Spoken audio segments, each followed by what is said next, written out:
Growing up, church was not something I enjoyed. I went out of obligation or my parents made me go.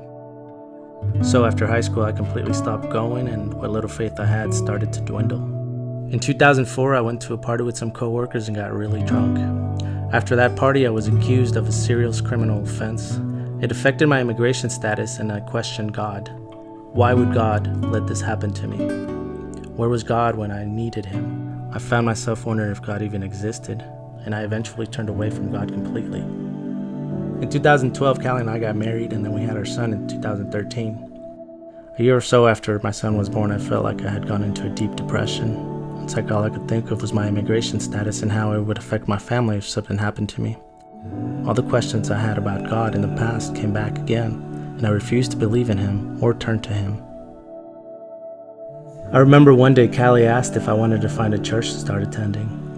I told her I didn't believe in God anymore, and it saddened her deeply because she wanted our son to grow up in a Christian family. I knew it was affecting my marriage, but I couldn't make myself accept or believe that God was real. Then one of our friends suggested to Cally that she should try Milestone Church in McKinney, and that's when things began to change. She met Sarah and started attending regularly. Even when I refused to go, she still went. The first time I went to Milestone was for the Vision Banquet. I saw other people's stories and saw how generous Milestone was. It made such an impact on me that I decided to go on a Sunday morning.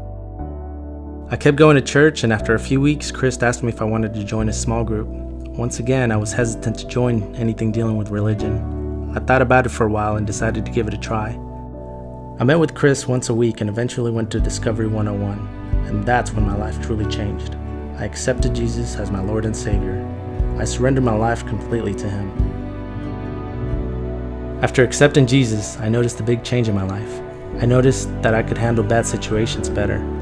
Instead of reacting to bad news and being cynical about God's existence, I began to feel God's presence giving me hope. Never thought that going to a vision banquet would lead to where I am today. But it's so much more than a vision banquet.